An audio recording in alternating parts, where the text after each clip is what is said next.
Hi, welcome to Watchwise. Today we have three fantastic pieces to show you. I was very excited about these. They were launched pre-Basel, but I didn't really get hands-on very much until Basel with samples. And now, even better, we have the real deal in front of us. These are the Manual Wind mechanical pieces that we've released. I have the two rose gold versions and the stainless steel here with me. So we will be reviewing those today. Before we move on to that though, I had said that once I was back from Basel, I would do kind of a recap and a review of Basel as a whole. I actually did an interview with Watchers TV, so we're going to link that below, which is a kind of summary of Seiko and Grand Seiko, to make sure we don't just repeat the same ground again. But what we will do on this channel is, as we get samples here with us, we will do full reviews of each individual piece, so it's a bit more in depth. For Basel as a whole, for me, it was busy for Seiko and Grand Seiko, which was great, and I think the product we've brought out this year has been very commercial. Across from Seiko even, we've got the Sumo coming out globally, we've got the Monster coming out globally, the recreation of the Arne has got a lot of attention, and obviously the 1970 diver recreation has been very popular, and a huge talking point has been the LX series in Prospex, which use the spring drive movement and the influence from Ken Okiyama. Grand Seiko, the main story there was the anniversary, the 20th year anniversary for spring drive. With that, there's new calibers that have come out, and I think a great thing with those is that what they've done is they've made it a thinner watch in terms of the case size and thickness, and they've moved the power reserve on these spring drives around to the back of the watch to give the dial a much cleaner image.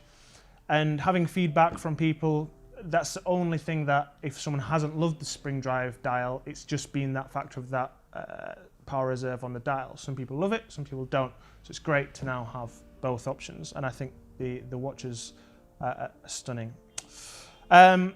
So on to today's review, we have these mechanical manual winds, so let's crack on with that.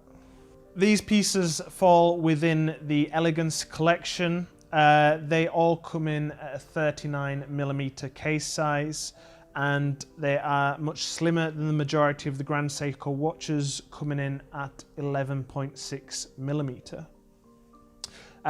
Using that new manual wind mechanical movement, it's been a long time since Grand Seiko last brought one out, so it's great to see them. But what they've done with that is they've added a small seconds display on the dial opposite the power reserve, so it gives the dial a new balance and a new look to some of the Grand Seiko range, which is great. I'll start off mainly talking about the two rose gold pieces. So both of these use what's called Urushi Lacquer, and this Urushi Lacquer is taken from a region of Japan, and the region that it's taken from is just below Mount Iwate, and it's taken from a tree. The black, kind of jet black dial, they get that effect by mixing iron with the Urushi Lacquer when they're applying it to the dial. And the amber dial, what they have there is they have an Iwate pattern dial, and then they coat it and apply the Urushi Lacquer, which is transparent to this dial, and it gives it that beautiful amber look and allows that pattern of Mount Iwate to come through, which looks stunning. What they also do on these two pieces is they use a technique which is also from Japan, which is called Maki. This technique is basically to sprinkle either gold or platinum, and what they do is they use it on the hour markers and the Grand Seiko logo, and it gives that beautiful raised appeal. what they also do then is they polish all these to give them a consistent look across the dial.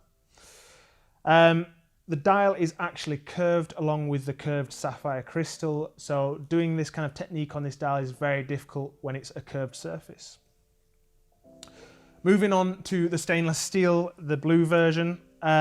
This also has the Mount Iwate pattern on the dial.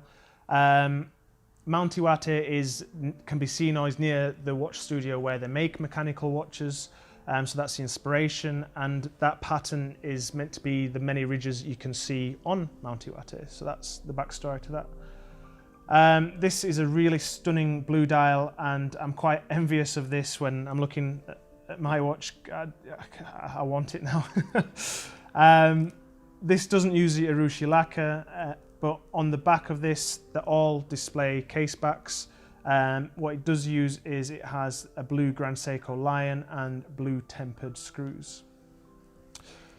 All three of these, for me, look absolutely stunning, and I'm very pleased to be able to get to see all three side by side in the flesh. And I think if you get the chance to have a look at these and try them on because of the way they fit, you should definitely give it a go.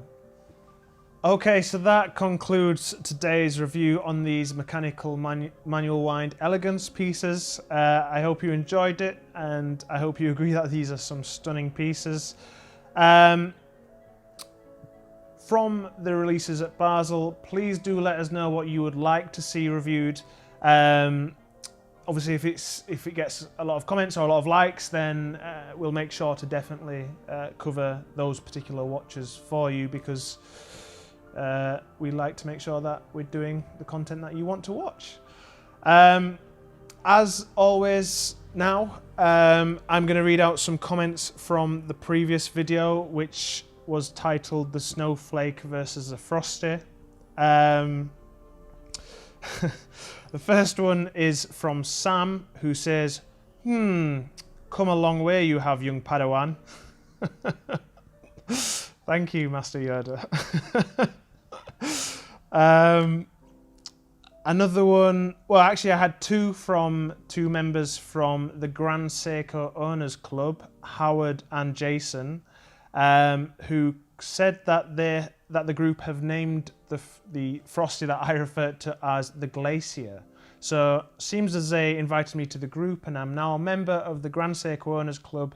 From now forth, it is called the Glacier, not the Frosty. Let's see what else we've got. Oh, there was a really nice comment from Craven Raven. Thank you for that comment, and I'm pleased to hear that you had a great experience at the Seiko boutique in Knightsbridge, where this is actually filmed. Last one, let's have a look.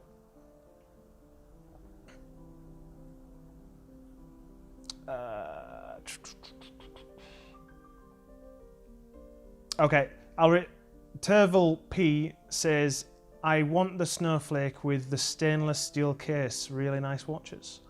Well, Terval, it seems that as of yesterday, it was announced that the Snowflake is actually coming in stainless steel with a blue dial on a leather strap. So it seems that your wish has been made true. What's really interesting with that is a lot of people who don't love the Snowflake, it's because of the titanium, because of how light it is. So it's great that they've come out with the steel version and in a smaller case size, coming at 40mm. I will definitely be getting my hands on one of those and reviewing that for you as soon as we have it. Right, so thank you for watching. Don't forget to comment to let us know that what you would like to see, and subscribe if you haven't, and we'll see you in the next video.